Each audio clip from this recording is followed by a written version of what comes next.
Scott. Thanks for having a coffee with me this week. Absolute pleasure, Joe. Lovely to see you too. So you're pretty much part of the furniture here, aren't you? How long have you been here? 13 years in November, the coming November. Okay. Joined in November 2005 Yeah. after a recommendation from a friend that was working here at the time, and Okay. I'm still here. And what role did you join in? Account exec within the TV team as it was in the time. And now you're on the TV team. I do, yes. I think, it's a very enjoyable role. I guess I've worked up through the ranks. Yeah. Very much had some good leaders along the way.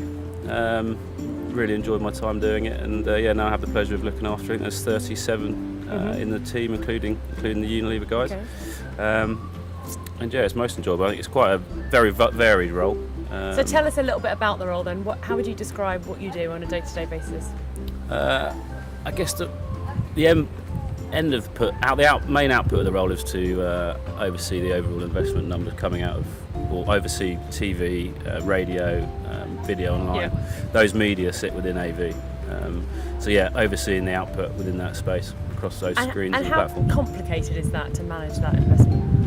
Very fortunate, Joe, that I've got extremely sort of strong team members at the senior end of the department who help facilitate that. I think probably the most complex part of the role is managing Mindshare demands as well as Group M demands. Obviously, we're part of the wider group, and my role is very intrinsically linked to the trading guys over at Group M.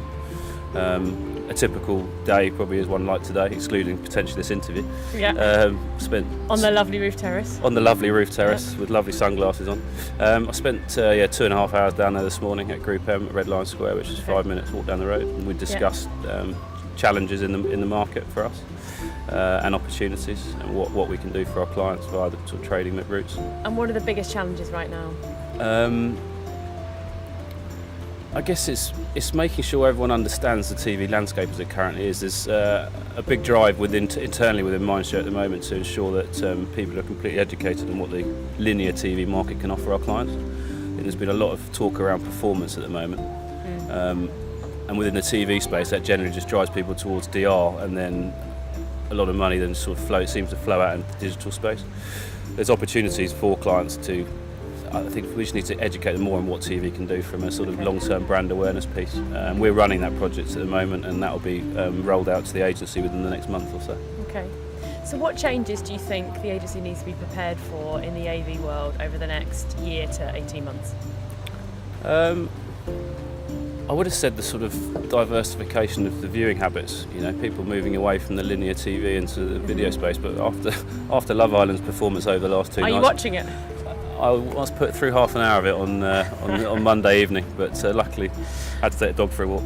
Yeah, I haven't managed to watch it yet. I've been out the last 2 nights, but tonight I think I'm going to do Tonight's it. tonight. Yeah, I'm going to dive in. It's quite interesting. I feel sorry for one poor chap on there, but I won't go into the detail. All right. I think they saw the first evening 3.4 million viewers on linear telly and 500,000 on catch up. I mean, it's the highest ratings ITV2 have ever had. It is, yeah. Amazing. And so they're certainly telling us about that. They are, I bet they are. They've published it in the press as well. They have done exactly that. Something to be proud of. Okay, sorry, I distracted you. So back to the challenges for the next year.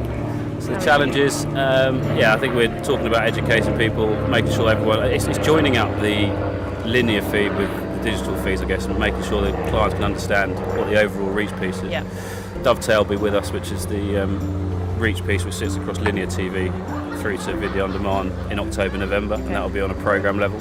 So that will start to give us more insight in terms of actual reach across both platforms. That's exciting. Yep. I was only presenting a chart this morning about Save Me, which is a programme on Sky Atlantic, and I mean 85% of that viewing is done on demand viewing now. Not even time shifted within 7 days. It's actual catch up, which is a remarkable number. But Sky are selling it like that. That's what they want their consumers. They want their consumers to view it the way they want to view it. They seem to have moved to more of a kind of a box set sell. Almost, yeah, absolutely. Yeah, it's quite interesting. They launched for that for Save Me, that programme. They after 2 weeks they launched the box set, and you could actually just consume till the end of the series before it actually finished on linear telly, which is interesting. Yeah. Have you seen that one? I haven't. Disappointing or confusing end? I hear it's quite harrowing, but good. It is, because you're left actually. I don't want to say too much because you haven't seen it, but not knowing. Definitely watch it, but it's one of those programmes where you're a bit like, So there is the strength of telly for you, Joe. Isn't it? Exactly. Keeps me coming back. Exactly. It Certainly does. on a box set basis. Okay, just to finish off then, tell me what you love about Mindshare. it's easy to say people and culture, but I think my team, the AV team, do have particularly fun culture. I think the agency's got a brilliant culture. You love going out for coffees, don't you? Love going out for coffees. Yeah. I got told to do this interview with a beer in my hand, which I thought was a bit awkward, but yeah, no, we very much like to enjoy ourselves as well as work really hard. But the people in the wider agency are great. I mean, there's certainly a piece for us to keep joining the agency together, as I know you're well aware, and we'll keep bringing the different teams in disciplines together. But we're starting that project over, and we're continuing that project, and it's the people in the wider agency are brilliant, and yeah, of course, this roof terrace as well, so you couldn't ask for. Exactly. What more could you ask And for? I think the other bit is probably the options to be pretty agile in the way we're working, which is great as well, and the way that yourself and the rest of the leadership team and HR are pushing that. We saw that from the parenting meeting yesterday in terms of. Oh, did you come along?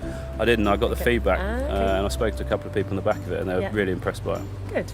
So yeah, I think the way that we approach parenting and flexibility is something we've got to talk a lot more about and make it not a taboo and not something that people do in secret. Yep. Flexibility is the future, and we just have to get on with it and do it. Yeah. But I mean, I wouldn't have been here for 13 years if I didn't love it, Joe, would I? That's very true. You and I both, Scott. That's it. Thank you. Not at all.